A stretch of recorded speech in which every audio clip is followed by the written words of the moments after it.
Okay, so so yeah, this is Passover, just the beginning. And just looking at Passover with a woman study and a woman perspective here. Um, so the first thing Okay, so we're going to see many aspects of Passover. I'm sorry, I just got into this. We're going to see many aspects of Passover from a physical level and a spiritual level. But the focus of this study is going to be how Passover is just the beginning. And so we're going to start out by looking at how within the first Passover, this physical redemption from Egypt, how it was a complete redemption. And we're going to look at what we typically call the four expressions of redemption. And this is given in Exodus chapter 6, verses 6 through 8. So let's just start out here. We'll just start again. Say therefore to the children of Israel, I am Yahweh, and I shall bring you out from under the burden of the Mitzrites, that's the Egyptians, and shall deliver you from their enslaving, and shall redeem you with an outstretched arm and with great judgments, and shall take you as my people, and I shall be your Elohim. And you shall know that I am Yahweh, your Elohim, who is bringing you out from under the burden of the Mitzrites, or the Egyptians. And I shall bring you into the land which I swore to give to Abraham, to Yitzhak, and to Yaakov, Abraham, Isaac, and Jacob, to give it to you as an inheritance. I am Yahweh. So we can see here what is commonly called the four expressions of redemption. We can see here this concept of bringing us out from under the burdens of the Egyptians. This is uh, a physical, Yah putting his arm down and physically removing his people from a bad situation, from a situation of bondage, of captivity, of being oppressed, of being enslaved. And he says that he shall deliver us from their enslaving. So when we're talking about deliverance and you look at that Hebrew word, there's an idea of rescuing.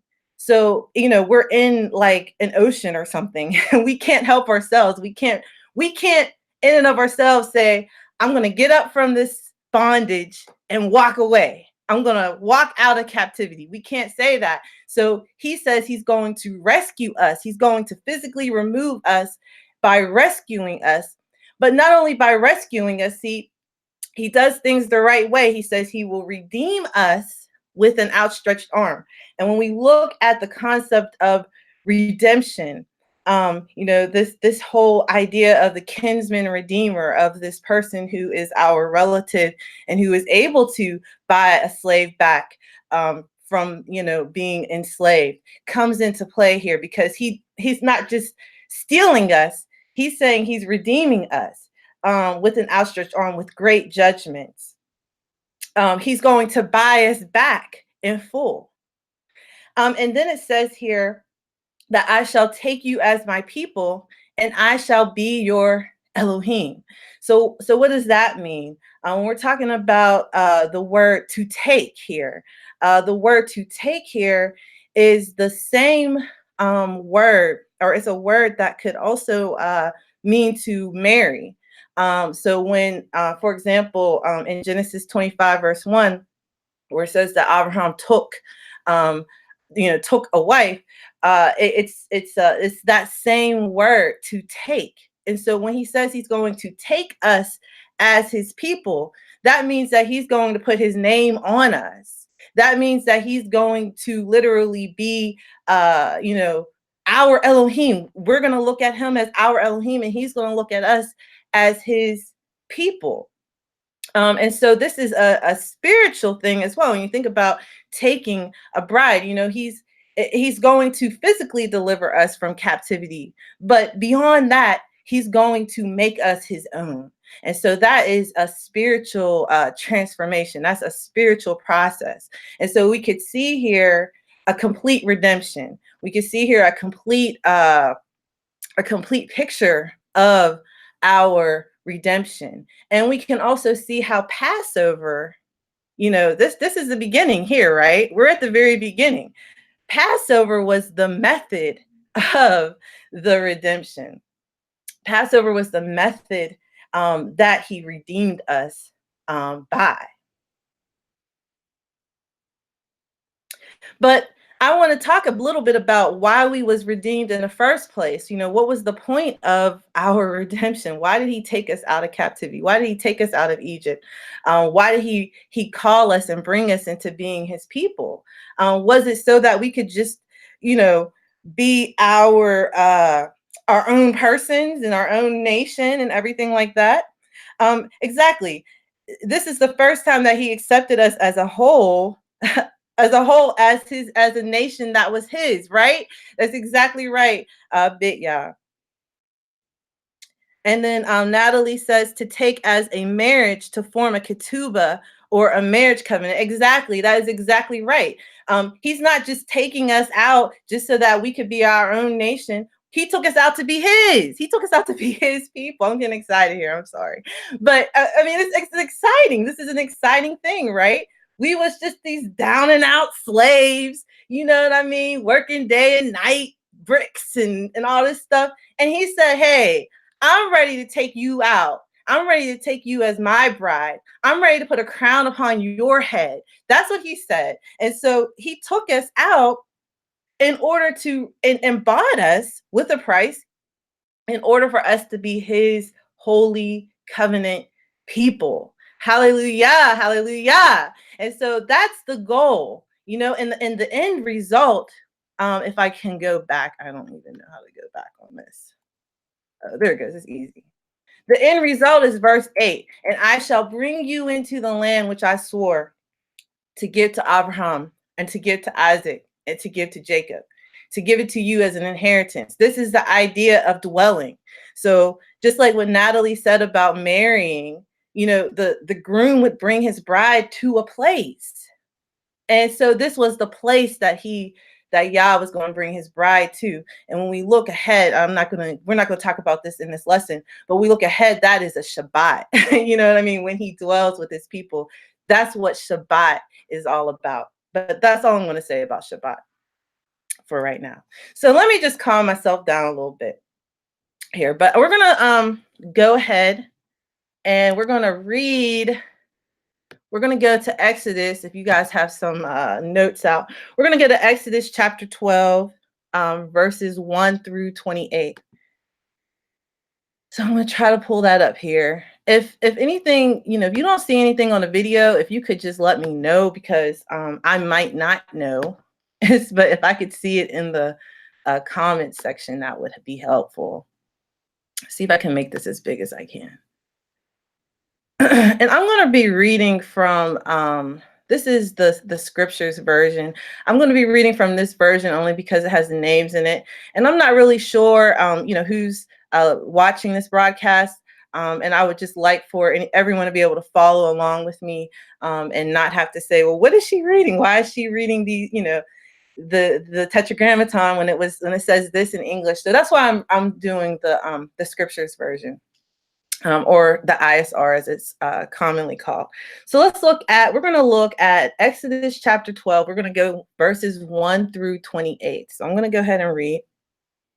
And Yahweh spoke to Moshe and to Aharon, or Aaron, Moses and Aaron, in the land of Mitzrayim. Mitzrayim is Egypt, saying, this new moon is the beginning. The beginning. We're talking about beginnings here. The beginning of new moons for you. It is the first new moon of the year for you. Speak to all the congregation of Israel, saying, on the 10th day of this new moon, each one of them is to take for himself a lamb, according to the house of his father, a lamb for a household. And if the household is too small for the lamb, let him and his neighbor next to his house take it according to the number of the beings. According to each man's need, you make your count for the lamb. Let the lamb be a perfect one, a 1-year-old male. Take it from the sheep or from the goats. and you shall keep it until the 14th day of the same new moon. And then all the assembly of the congregation of Israel shall slay it between the evenings. And they shall take some of the blood and put it on the two doorposts and on the lintel of the houses where they eat it. And they shall eat the flesh on that night, roasted in fire, with unleavened bread, and with bitter herbs they shall eat it. Do not eat it raw nor boiled at all with water, but roasted in fire, its head with its legs and its inward parts. And do not leave of it until morning. And what remains of it until morning you are to burn with fire. And this is how you eat it: your loins girded, your sandals on your feet, and your staff in your hand. And you shall eat it in haste. It is the Pesach, or the Passover in English, of Yahweh. And I shall pass through the land of Mitzrayim, or Egypt, on that night, and shall strike all the firstborn in the land of Mitzrayim, both man and beast.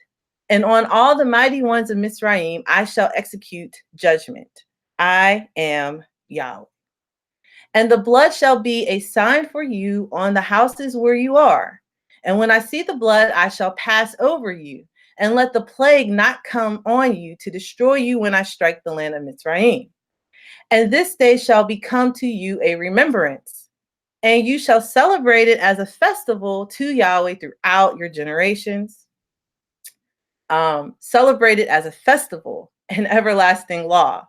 7 days you shall eat unleavened bread. Indeed, on the first day you shall cause leaven to cease from your houses. For whoever eats leavened bread from the first day until the seventh day, that being shall be cut off from Israel. And on the first day is a set apart gathering. And on the seventh day, you have a set apart gathering. No work at all is to be done on them. Only that which is to be eaten by every being, that alone is prepared for you. And you shall guard the festival of Matzot, or the Feast of Unleavened Bread in English. For on this same day I brought your divisions out of the land of Mizraim. And you shall guard this day throughout your generations, an everlasting law. In the first month, on the 14th day of the new moon, in the evening you shall eat unleavened bread until the 21st day of the new moon in the evening. For 7 days no leaven is to be found in your houses, for if anyone eats what is leavened, that same being shall be cut off from the congregation of Israel, whether sojourner or native of the land. Do not eat that which is leavened. In all your dwellings you are to eat unleavened bread. And Moshe called for all the elders of Israel and said to them, go out and take lambs for yourselves according to your clans, and slay the Passover, the Pesach. And you shall take a bunch of hyssop and dip it in the blood that is in the basin, and strike the lintel and the two doorposts with the blood that is in the basin. And you, none of you, shall go out of the door of his house until morning. And Yahweh shall pass on to smite the Mitzrites, the Egyptians, and shall see the blood on the lintel and on the two doorposts. And Yahweh shall pass over the door and not allow the destroyer to come into your houses to smite you. And you shall guard this word as a law for you and your sons. And it shall be when you come into the land which Yahweh gives you, as he promised, that you shall guard this service. And it shall be when your children say to you, what does this service mean to you?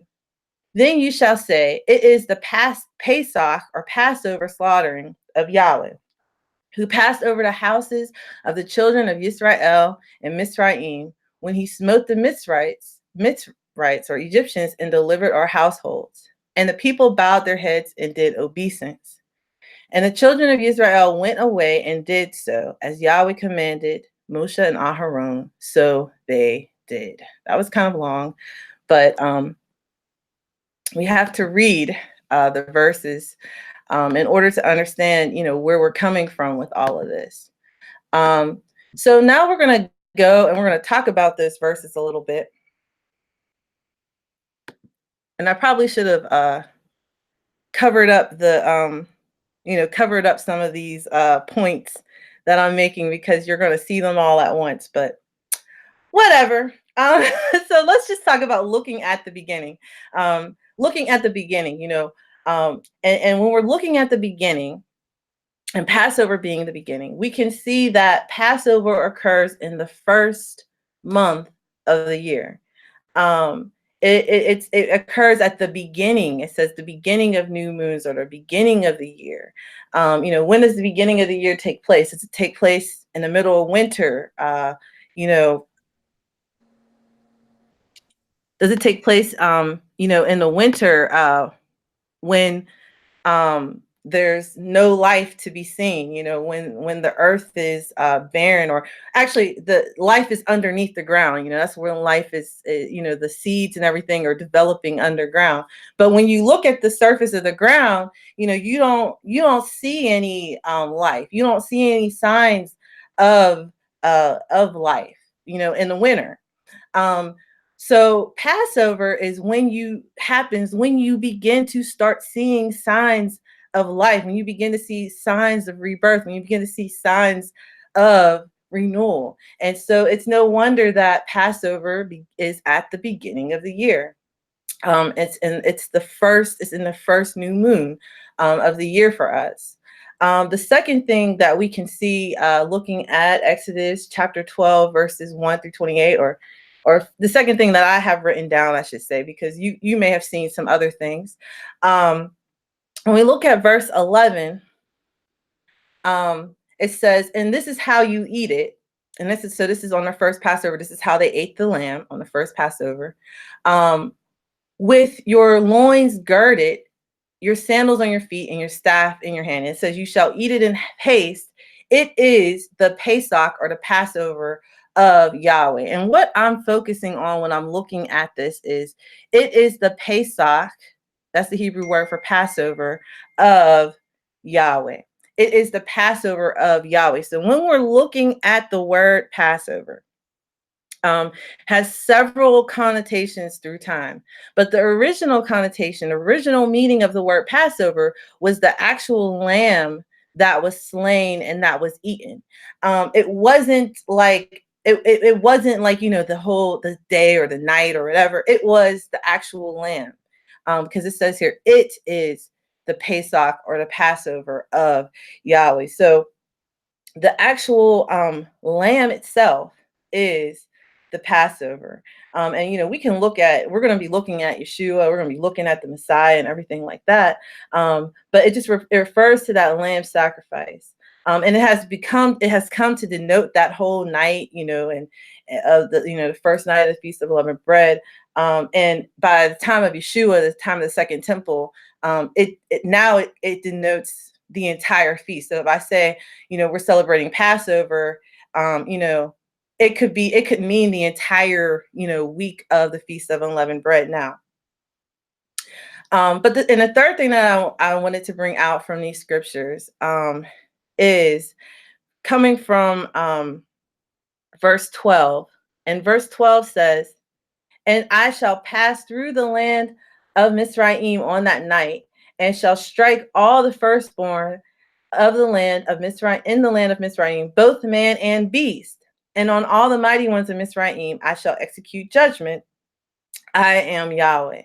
So when we're looking at who was affected by Passover, the first Passover, I don't think I realized this for a while, that it was really the firstborn that was really affected.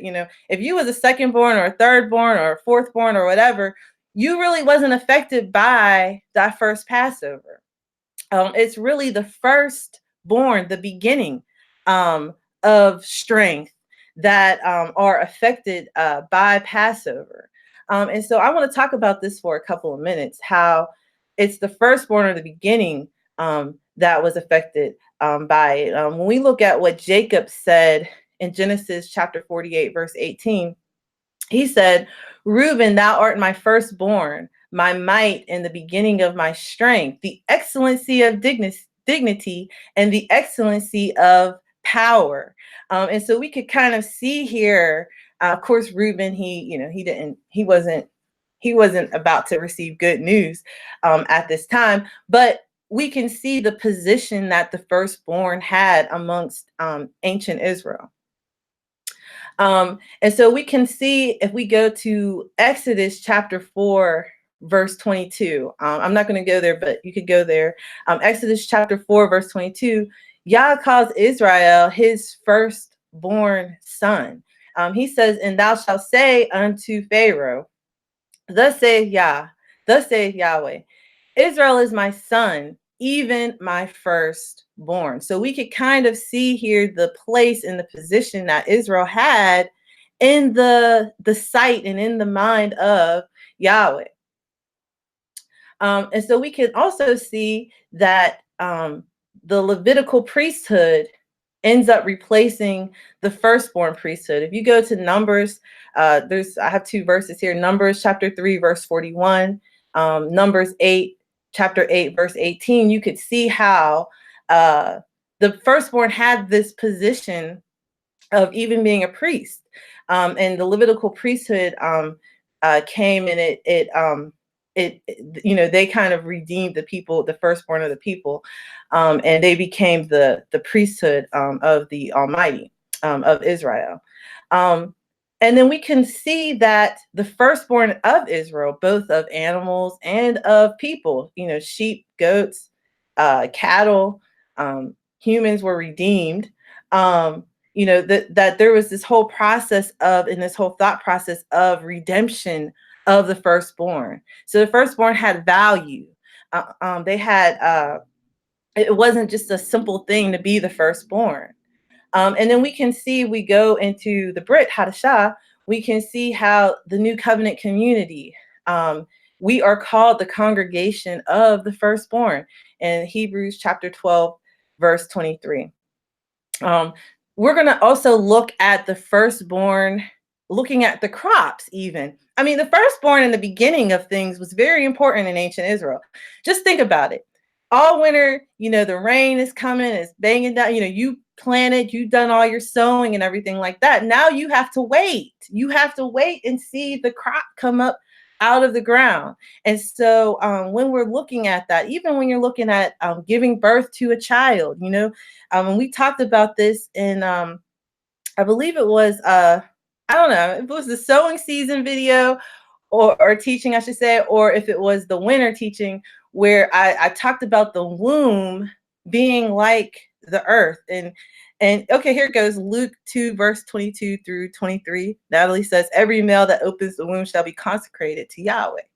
But if we look at the womb as being, this place, I'm not sure which is that. If we look at the womb as being this place where life dwells, but you can't see it. Now that we have ultrasounds, technology, we can look in the womb. But for a long time, actually, all of history, for this little minute part of history, we're able to look in the womb. But for all of history, for the most part, we haven't been able to even see in the womb. What you see is when the baby comes out. And so, the firstborn and the concept of never seeing a baby come out of the matrix and never seeing a baby come out of the womb, this is very important. It's very important today as well. But I'm saying that it was very important within our ancient Hebraic culture and understanding of things. And so later we're going to look at the crops, the first crops, and looking at agriculture, looking at sacrifices, looking at the offerings that we would bring from our first crops and our fruits. Okay, so that was all part 3, okay, of bringing out, some of the meaning of these verses here. But just think about that the firstborn of everything was at risk with the first Passover. And so now let's look at how long Passover is, unleavened bread. See, I'm using it interchangeably. Unleavened bread is 7 days long. And we can see in verses 15 and 16 that the first and the last days, if you have a normal English Bible, it'll say that those are Sabbaths. But when you look at the Hebrew, word, the Hebrew word is Shabbaton for those 2 days. So you have the weekly Sabbath, which is a Shabbat, and there's a lot of restriction. But then you have you have the feast day Sabbath or the holy day Sabbath, which are called Shabbatons. And, so we have the weekly Shabbats and then we have the Shabbatons. And the Day of Atonement is called a Shabbaton. That's like the holiest day of the year. But when you look at the Shabbatons of unleavened bread and of the feast days, they're different from the weekly Sabbaths because we are actually commanded that we are able to cook on these days because these are feast days. So if you're going to have a convocation, if you're going to have a gathering, you're going to have to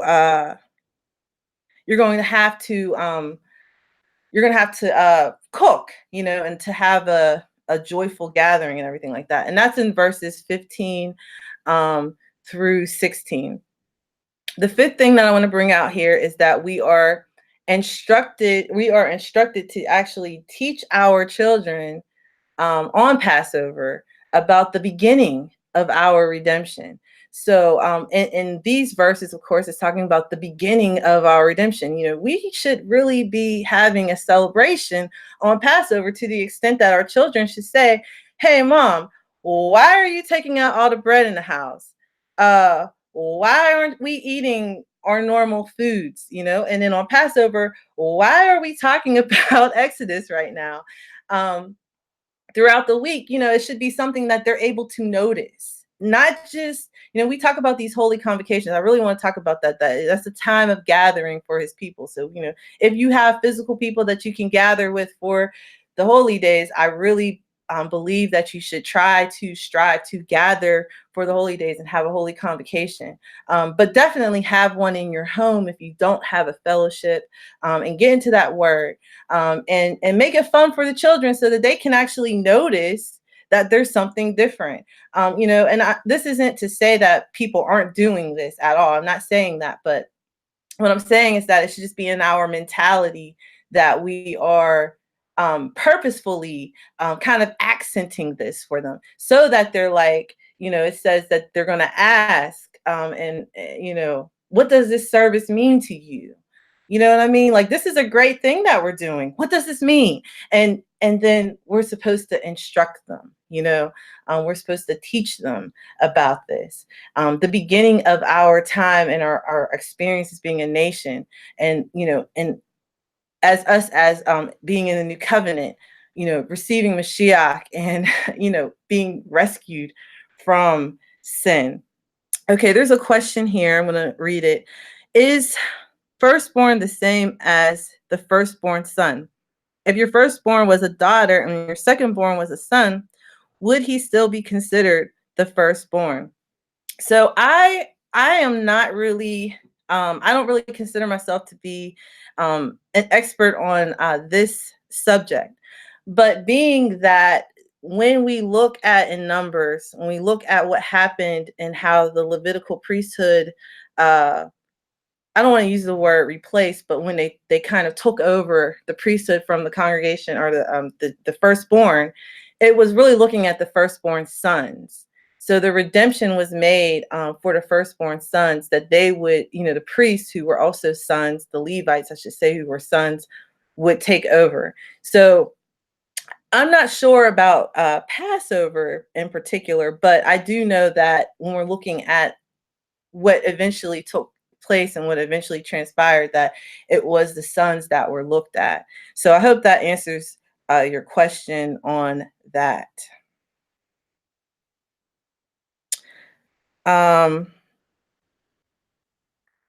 So we're going to go ahead and we're going to look at some things. I want to look at some things that I found interesting, and I'm not sure if did I make this a slide? Oh, I did make it a slide. Okay, so I want to look at some things that I found interesting in looking at these verses.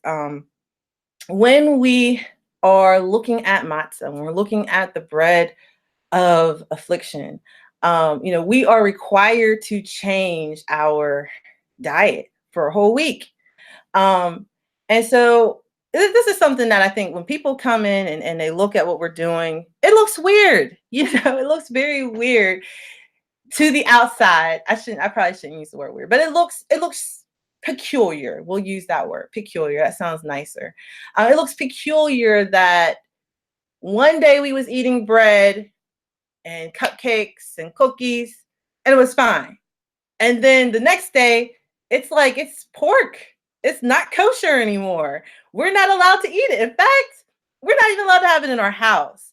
And so when we're looking at this, people can look at it from a physical perspective and it just becomes real, it becomes really peculiar then. But if you think about food, food was the problem in the beginning. Food was the problem in the garden. And availability to food was a problem in the garden, because we talk about the availability to the leaven. The availability to the tree was a problem for Adam and Hava. You know what I mean? It became their downfall, really. If the tree wasn't in the garden, they wouldn't have been able to eat the food. They wouldn't have been able to eat it, and they wouldn't have, we wouldn't be where we're at today.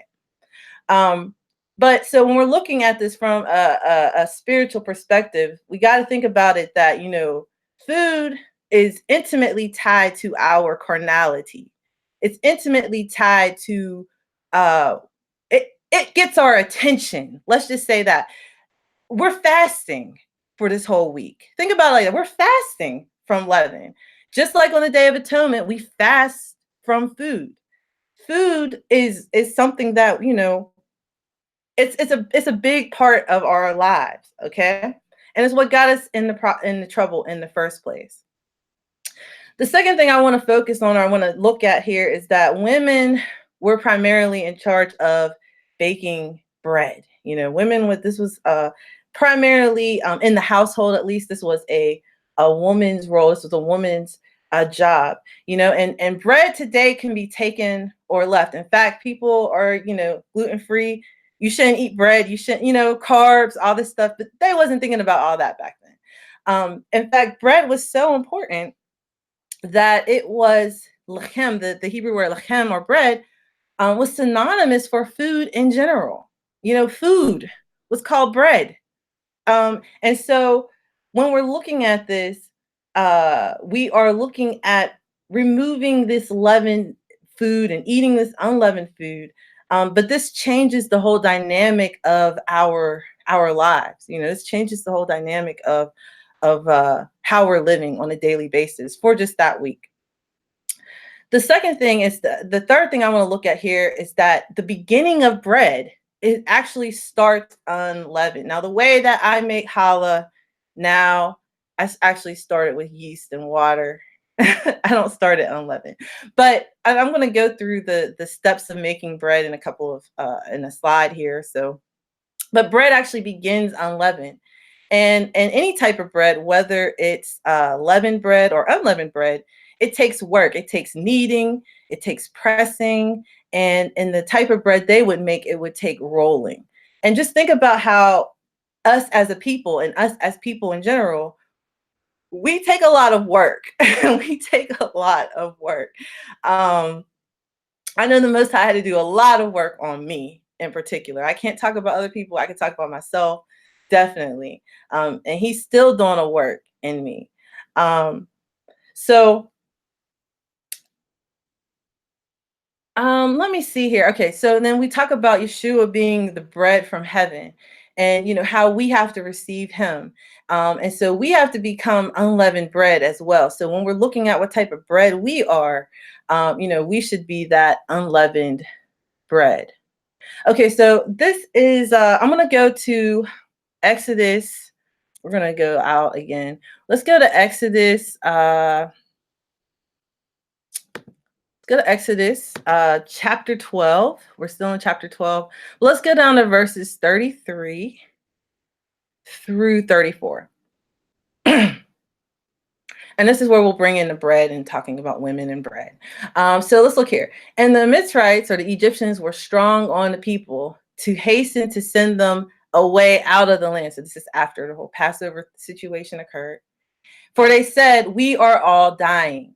And the people took their dough before it was leavened having their kneading bowls bound up in their garments on their shoulders. So, this is the reason that we are given that we have to fast from leaven for this week. That we didn't. It says here they took their dough before it was leavened. So I want you to kind of pay attention that this whole thought process of before it was leavened. So it began unleavened and then it became leavened.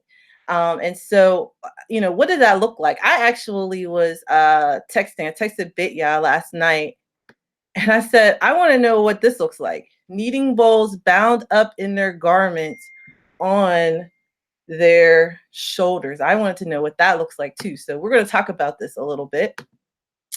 But so we're going to go back to our slides. So looking at the whole thought of, the process of making this unleavened bread and the process of making this dough. So how would they do this? They would start out with flour and water. So if you ever see my little thing I did, I started out with yeast and water, but they didn't do that. They started out with flour and water. And flour and water are the two ingredients that we call matzah. Flour and water. Okay, that's unleavened bread right there. Then they would have a starter sourdough, where they would have water and flour and they would just let it sit and it would collect the yeast from the air. So there's natural yeast that are in the air. When my husband was making wine, he had to make sure that the yeast of the natural air didn't get into his wine because then it would make vinegar. But anyway, so yeah, and this was kind of like this sourdough thing is kind of like a vinegar, it's kind of like a soured, it's not tasty. If you just took a bite of that, it's not going to taste very good. But it's like a wet yeast, okay? So they would take the sourdough starter and then they would use their kneading troughs or these big bowls. I have a picture I'll show you in a moment here, where they would mix the fresh unleavened dough that they had just made with that sourdough starter. And you wouldn't just put it together and just smash it together. No, you would have to actually knead it, right? And you'd have to work it. And they would then let the dough rise and they would cook it in hot ovens. And these were like earth ovens and they had different types of clay ovens. Or they would put it on hot stones and they would cover the bread with ashes. And from an unverified source, I don't like getting my sources from the internet, but I had to get this because I couldn't find it in my books. It would take about 2 to 3 hours to do all of this. So this was the process of making bread. And we could see that it started out as unleavened and it would become leavened. So the beginning was unleavened and it would become leavened. And this is a picture of a kneading trough right here. So when I say they bound these kneading troughs up and they put it on their shoulders, you could kind of see that this is kind of like I don't actually know why they have this woman looking like this, but this is what it would look like. She's kneeling down, kneading the bread. So it's like a little contraption that they would use, a actual trough.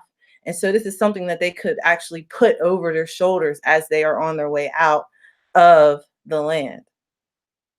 And so, when we are looking at, getting the leaven out, well, even if we have fresh matzah, fresh dough and flour and water here, if we have that leaven in the house, now we could get some cross contamination happening. We could get, a little leaven. We're going to read this verse later. A little leaven will leaven the whole loaf. And so, this is why it's important to get that leaven out of our houses. And, traditionally, the way that we do it is mostly the mom or the wife of the house or whatever gets all the leaven out. But it's definitely the man of the household should go and make sure that all the leaven is out of his household as well. So I want to now go to talking about Passover as being the beginnings of agriculture. If anyone has any questions, let me just first ask if anyone has any questions on Passover as being the beginnings of our nation.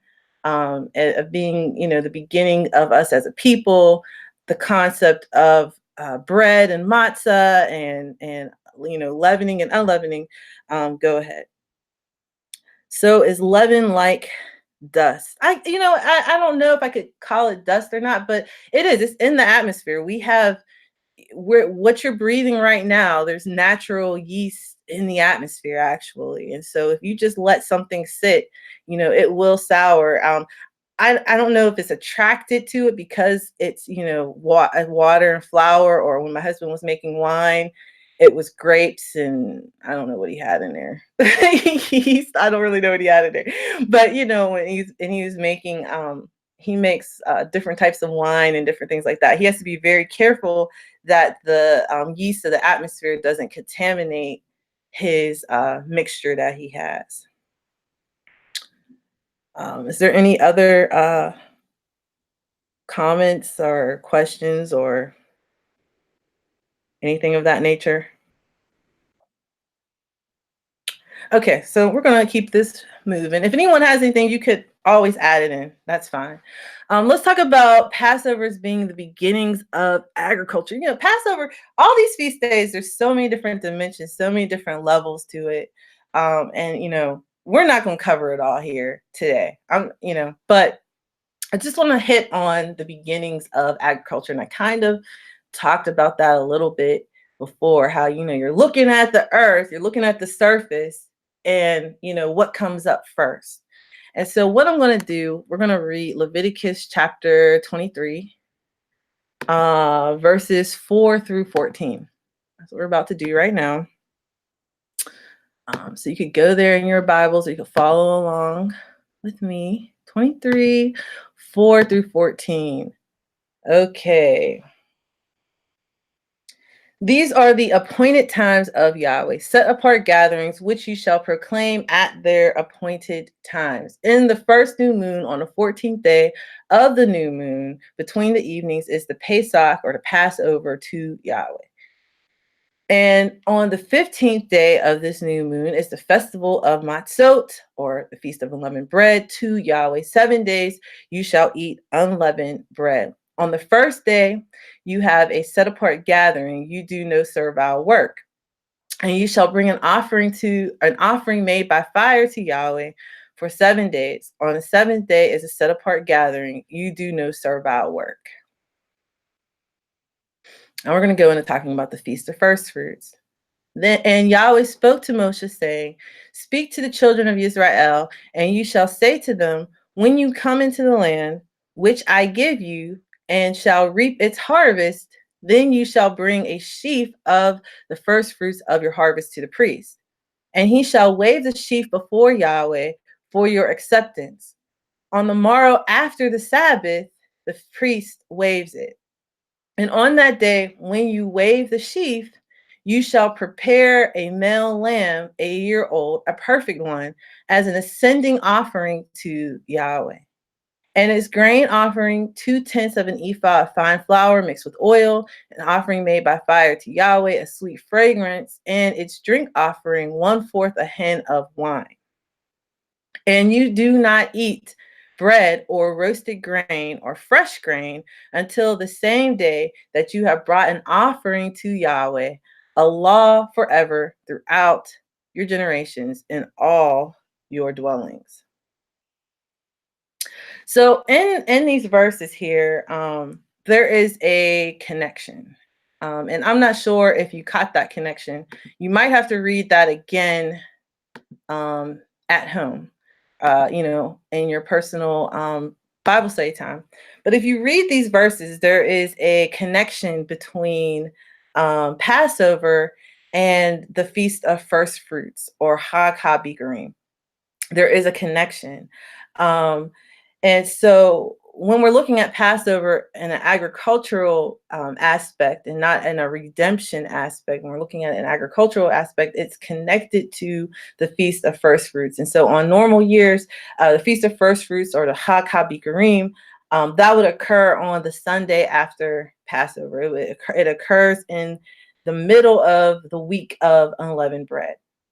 And so so on this day, whenever the Holy Temple stood, whenever the tabernacle stood, there would be a first fruits of the harvest that would be brought up to the tabernacle, and then later the holy temple.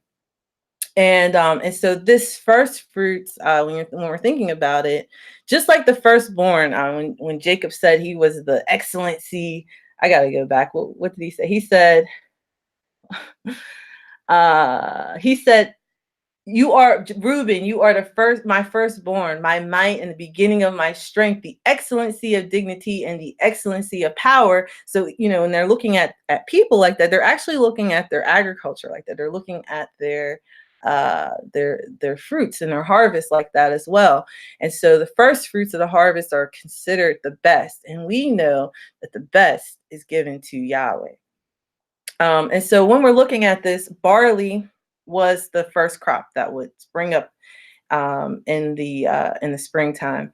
And so this was also an offering, or the offering, the wave sheaf offering. They would take barley stalks and they would actually wave it as part of their offering at the Holy Temple.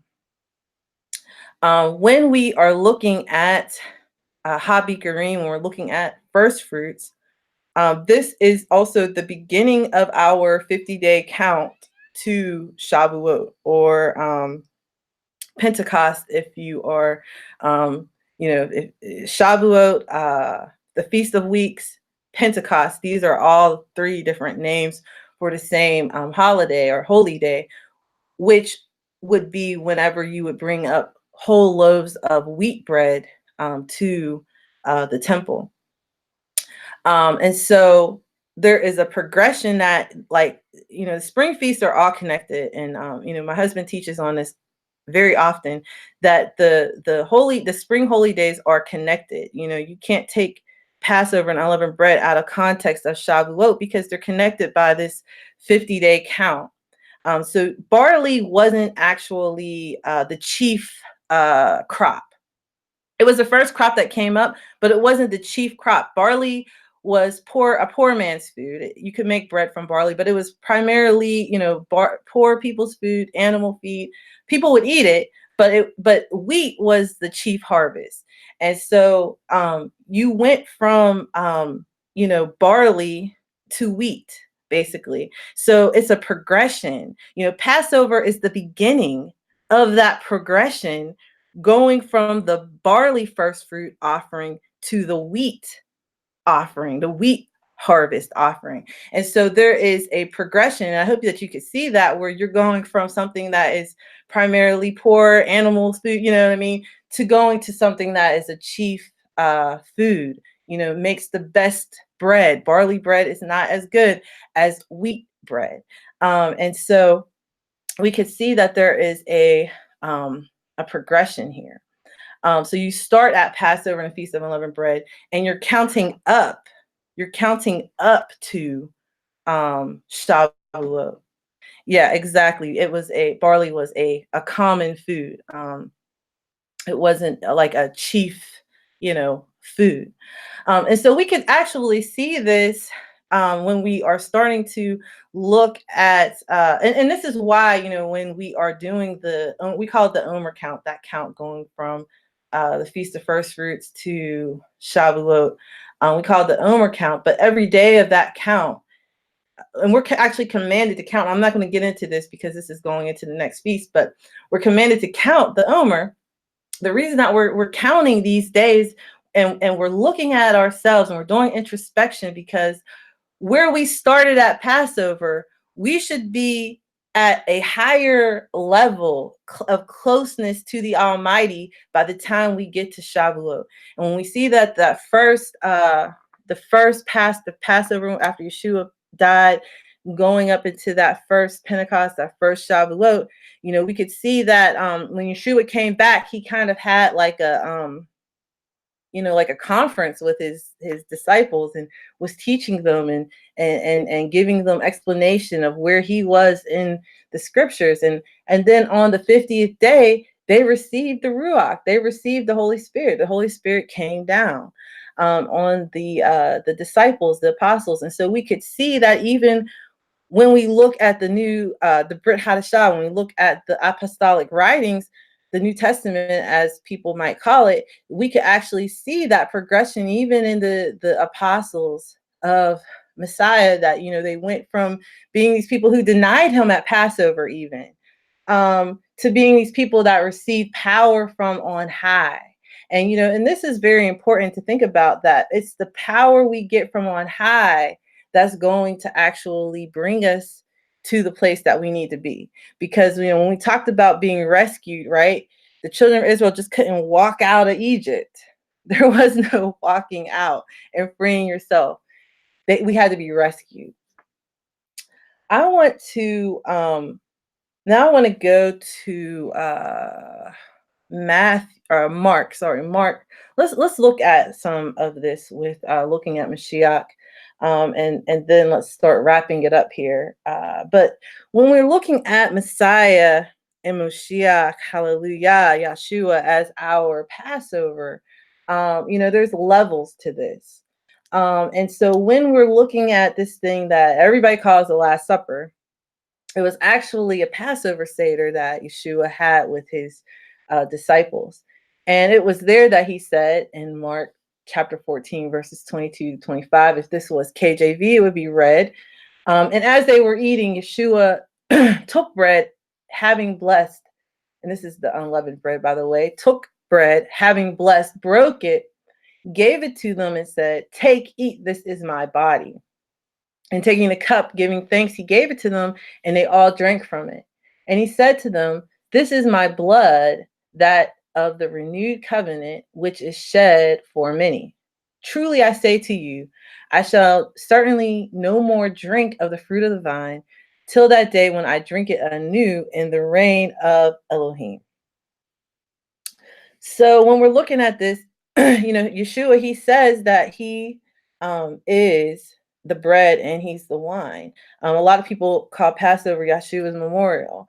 Indeed, he's the bread. When we look at John chapter 6, verse 32, he's the bread that came down from heaven. What kind of bread was this? It was matzah. It was unleavened. And also, he's the lamb that has come to take away the sins of the world. That's John 1, verse 29. So what kind of lamb was he? We're going to look at a verse later, but he was the Passover lamb. He was the Pesach. He came to take away the sins of the world. He came to justify us, bring justification or redemption to us as his people. So I want to look at the four expressions of redemption in the context of Mashiach. If we're looking at the scriptures here, we can't just stop at Exodus. We have to bring that, when Yeshua was talking to his disciples, he was bringing out to them where he was in the Tanakh, which was the Bible that they had at that time, the scriptures, the Old Testament, as some people may call it. In the context of Passover and the Feast of Unleavened Bread, leaven represents sin. Now, we do have another verse where leaven represents the growing and the growth of the kingdom. But in the context of the Passover and the Feast of Unleavened Bread, leaven represents sin. So we already said that, Yeshua, John called him the Lamb of Elohim who takes away the sins of the world. Yeshua is the arm of Yahweh. In the four expressions of salvation or redemption, it talks about being delivered with an outstretched arm. And when we go to Isaiah 53, the first verse says, "Who has believed our report, and to whom is the arm of Yahweh, or the Zeroah Yahweh revealed?" This is Yeshua, the arm that comes down and that rescues. Literally, imagine an arm cracking open the sky and rescuing his people. This arm is Yeshua coming into time and coming into space by his might, his Gevurah, his strength, his Gibor. Yeshua is our kinsman redeemer, because only your kinsman redeemer can redeem you. He died for us in our place to bring about our justification. So he's our kinsman redeemer. And when we go to the book of Revelation, Yeshua is the bridegroom. So he's the one who's taking the bride, right? He's the one who's taking the wife. And Yeshua, if we look at thinking about it even from an agricultural perspective, right? When we're looking out at the earth and it's the springtime and we're waiting for the crop to come up, or about to be the springtime, waiting for the crop to come up, he's the first fruits from the dead. That's First Corinthians chapter 15, verse 20. And so when we are looking at Yeshua, he is the four expressions of redemption, but and he's also when we're looking at it from an agricultural perspective, he fits into that picture that we've gotten, that shadow we've gotten from the Tanakh. He fits into that as well.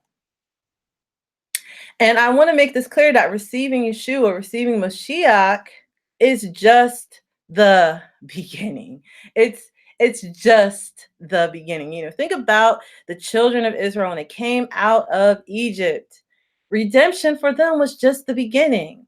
They had a whole destiny to fulfill, a whole Torah to receive, a whole they had a whole process that they was about to embark upon, a journey, a road trip.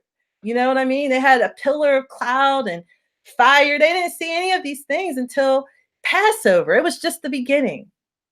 When we are looking at our walk with Yahweh, when we're looking at our walk with the Messiah, the beginning of our walk is, first of all, recognizing that we are in need of him, right? And that we got to be rescued from sin. Some sins you're just not going to walk right out of. And so we got to be rescued from some of these sins. Some sins we can just say, I'm not going to do that anymore. But other sins need to be rescued. Deliverance. We have to be rescued from sin and the Pharaoh of this world. We got to be rescued from Hasatan, but also our own carnal minds. We got to be changed. We got to be renewed. So when we receive Yeshua, when we receive Messiah, we put the blood on the doorpost of our heart. And we are made into right relationship, just justification, made into right relationship with the Almighty. When he looks at us, he is looking at us as if we are, we've been covered over. You know what I mean? Whenever the death angel skipped over or hopped over or jumped over or passed over the houses, that didn't mean the people inside was perfect. That meant that they was obedient to put the blood on their doorpost. And so we got to be obedient. Our first step is to be obedient, to put that blood on our doorpost. Yeshua said to repent and to be baptized or immersed for the remission of our sins, and then to receive the Holy Spirit. That's what Peter said, to receive the Spirit, right? So we have to be obedient in that, and then begin that whole walking in the newness of life without sin. And that's a life of unleavened bread. That's our journey. You know what I mean? But receiving that ruach from the time that we come to believe is a very necessary thing in order for us to walk out our sanctification. So when we looked at how you had a little bit of leaven, even the yeast in the atmosphere, you had a little bit of leaven, it would leaven the whole unleavened lump that was there. You had that unleavened lump that started out unleavened. You have a little bit of leaven somewhere. That leaven could come in, it could leaven, right?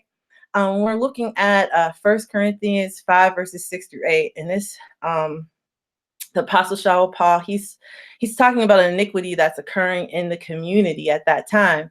And he's saying that their boasting in carnality isn't good. So let's look at these verses here. I have them written. Your boasting is not good. Do you not know that a little leaven leavens the entire lump? Therefore, cleanse out the old leaven so that you are a new lump as you are unleavened. For also Messiah, our Pesach or Passover, was slaughtered for us. So then let us celebrate the festival, not with old leaven, nor with the leaven of evil and wickedness, but with the unleavened bread of sincerity and truth. And so, we talked about those kneading troughs, we talked about the leaven and just how you started out unleavened, and then you would add the leaven to the unleavened stuff. Let us, examine ourselves right now in this time as we're preparing. Some of us are celebrating, but as we're preparing for Passover, even if you find yourself in the middle of the week and you didn't do all the work, examine yourself even then. Examine yourself, cleanse your soul, your spirit, your mind. I was just talking to my children about negative thoughts. Cleanse your thoughts, get rid of all that stuff. Become unleavened, ask that ruach inside of you to help you to cleanse yourself. And become a new lump, become fresh water and flour mixed together. Because Yeshua, our Passover, our Pesach, was slaughtered for us. Yes, exactly, Kadara. She just said here, I was just thinking that I had very little yeast for making challah, and I used the little that I had, but it still rose my bread. I was shocked. But yes, very little leaven leavens, figuratively and spiritually, literally. I put a lot of yeast in my bread because I only want to spend about an hour and a half every Friday making bread. I put a lot of yeast in it. But there's been times where I had one packet of yeast in my cabinet, and that one packet of yeast, it might take a little bit more time, but it will leaven the bread just as much as putting 3 packs of yeast in. So when we're examining ourselves, it's not enough to keep a little bit of leaven. I think that as we mature spiritually, we learn this. Sometimes it's trial and error. Like, I just say, you know what? I'm just going to keep that little bit of bitterness inside of my heart right now. I'm just going to keep that little bit of I'll get rid of all this easy stuff, but I'm just going to keep this and reserve this for my own self. And I'm going to feast on this in my own little corner. But that little bit of leaven, if you leave that to sit, it could cause the whole thing to rise up and to build up into, you know what I mean? So we have to look at these things, and we got to work on it, and ask the Most High. If it's something you feel like you can't let go of, ask him to take it from you. Ask him to take that taste out of your mouth. Ask him to take that, whatever it is, ask him to take it away from you. So when we're looking at the beginning of the process, we're looking at, Yeshua, we're looking at receiving him, and we're looking at the beginning of our walk in our relationship with the Almighty and with Yahweh. I just want to encourage everyone to just continue this walk. Continue it. It may this might be your first Passover, and so you might not get it all in this one observance, but the feasts are cyclical. You know what I mean? The feasts occur, if as long as until Messiah comes, we should say, right? While there is Yah's promise to Noah, that there's going to be cold and heat, and there's going to be all these different harvests and all these different feasts that are going to occur. But I just wanted to encourage us that, as we're looking at this, to seek to become unleavened, which is where you started from, really, in the beginning. And I also want to go, we're going to kind of go and talk a little bit about the agriculture just one more time, that there will be fruit. When we talk about the fruit of the Spirit, I don't want this to be relegated to a children's Bible study, but because it's applicable to us in our spiritual development and our walk, that the barley harvest was the first harvest. There was many harvests that came, and wheat was only one of them. There was corn, there was grapes, and there was olives. The people had gardens. You know what I mean? So there was a lot of fruits that would come out of the earth, and Passover and Habikarim was just the first fruit that was coming out of earth. In fact, until you brought your offering, you couldn't even eat of the new harvest until you brought up the first offering. And so we had these harvests all the way up until the great harvest, the ingathering, or the Feast of Tabernacles. And so there is a buildup, there is a progression, there is a process. So as you are looking at the months going by from the first month on, always seek to be moving up higher in the Almighty. always seek to be walking in righteousness. I was talking to Mother Malaka and Kadara at our little we got together, and we was talking, and Mother Malaka was talking about the word righteousness, sadak, and how, walking in righteousness, it doesn't mean that every single thing and every single step and everything single thing and thought you did was do is perfect, but it means that, if you do slip up, if you do sin, that's not a default mode for you. You know what I mean? That's kind of like, it's just, it's not a default, and it shouldn't be very often. So when we're looking at this, let's walk and let's keep on moving forward. Let's keep on making an upward progression. Um, Starting at Passover, look at your fruits. Look at what's coming from your life: love, joy, peace, patience, goodness, kindness, faithfulness, gentleness, self-control. All these things, all these fruits should be coming from your life over the course of the year. And all of these fruits should be fruits that people could see, which is above the surface. You're not hating somebody on the outside, but you love them on the inside. No, I know that you love them on the inside because I see how you're loving them on the outside. Just like the fruits coming up from the earth, if they are real fruits, they're going to spring forth. They're going to come out from the earth. They're not just going to stay in the earth.